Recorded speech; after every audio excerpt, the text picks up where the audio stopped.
কক্সবাজার গেলে লইট্টা ফ্রাইটা কেউই মিস করে না। সবার খাবারের পছন্দের তালিকায় লইট্টা ফ্রাইটা থাকে। আজকে এই লইট্টা ফ্রাইটাই আপনাদেরকে বানিয়ে দেখাবো। লইট্টা ফ্রাই করার জন্য আমি একটা কোটিং রেডি করে ফেলবো।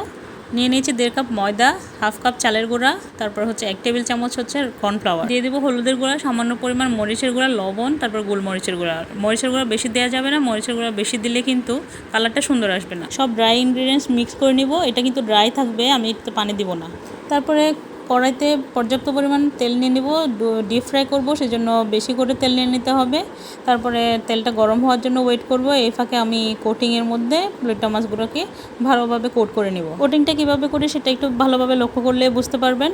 চিকেন ফ্রাই যেভাবে করে, ক্রিসপি চিকেন ফ্রাই যেভাবে করে সেভাবে করতে হবে। একটু চাপ দিয়ে দিয়ে আলতো হাতে ভালোভাবে কোট করে নিতে হবে, যেন কোনো অংশেই খালি না থাকে। কোটিংটা ভালোভাবে যেন মাছের গায়ে লেগে যায়।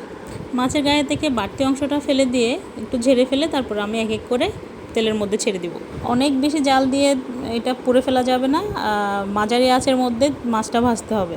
একসাথে অনেকগুলো মাছ একবারে দিয়ে দিবেন না, একটু গ্যাপ রেখে রেখে মাছগুলো ভাজতে হবে। যেহেতু লইট্টা মাছটা পানি জাতীয় মাছ, একটু পানির পরিমাণটা বেশি থাকে এই মাছে, সেজন্য যদি বেশি মাছ একসাথে একবারে ভাজা হয় তাহলে এটা পানি ছেড়ে দিতে পারে। এক পাশ হয়ে যাওয়ার পর মাছগুলোকে আমি উল্টে দিব। অপর পাশটাও এবার কিছুক্ষণ হওয়ার জন্য রেখে দিব। তারপর আমি এটা মোটামুটি হয়ে গেলে তারপর উঠিয়ে নামিয়ে রাখবো। দেখেই তো বোঝা যাচ্ছে কক্সবাজার স্টাইলে লইট্টা ফ্রাই যেরকম হয় সেরকম দেখতে হয়েছে, তাই না? আমি এরপরে আমার রয়ে যাওয়া বাকি মাছগুলোও ভেজে নিব। সব মাছের দাম বাড়ার সাথে সাথে লইট্টা মাছের দামটাও অনেক বেড়ে গেছে। আগে কিন্তু এটা খুব সস্তায় পাওয়া যেত, আর কক্সবাজার গেলে লইট্টা ফ্রাইয়ের দামটা কিন্তু অনেক বেশি নেয়, কারণ সবাই পছন্দ করে, সবাই খায়। সেজন্য কথা বলতে বলতে আমার সব মাছগুলো ফ্রাই করা হয়ে গেছে। এখন আমি সবগুলো আপনাদেরকে দেখিয়ে দিচ্ছি কেমন হয়েছে।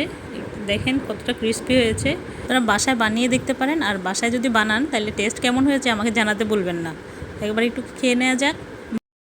সবাই ভালো থাকবেন, আমার জন্য, আমার ফ্যামিলির জন্য দোয়া করবেন।